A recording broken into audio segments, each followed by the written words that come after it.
boyfriend kong AFAM, mag-treatment lang daw. Pero hindi na Hi! Gusto ko sanang mag-share at humingi na rin ng payo.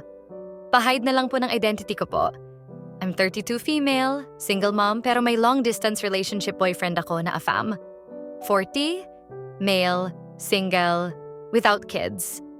Nag-meet na kami nung 1 year and 2 months na kami at kilala ko na siya.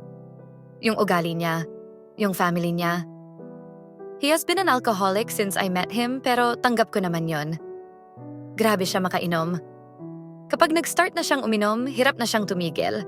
One day, he lost his wallet kung nasaan yung mga ID niya, ATMs.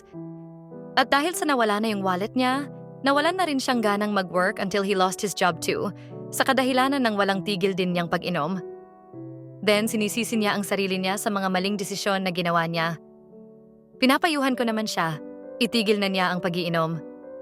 At yun na pagdesisyonan niyang mag-treatment daw siya dahil siya ay may alcohol use disorder. So eto na, nagpaalam siya na mag-treatment na siya, na baka daw 5 hanggang 6 na linggo or higit pa. At hindi siya sure until when he was able to talk to me.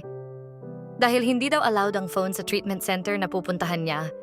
Pero he assured na mamimiss niya ako at mahal na mahal. And now, almost 2 months na wala akong naririnig tungkol sa kanya at wala akong idea kung ilang araw o buwan ba talaga tinatagal ang pagtitreatment at bakit hindi man lang siya gumawa ng paraan to contact me even just once a month.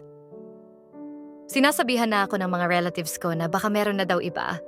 Naguguluhan na ako pero ramdam ko nung nakasama ko siya, kapag nakakausap ko siya, at sa mga kilos niya na genuine yung love niya sa akin. At sa 2 buwan na walang communication namin, miss na miss ko na siya at mahal na mahal pa rin.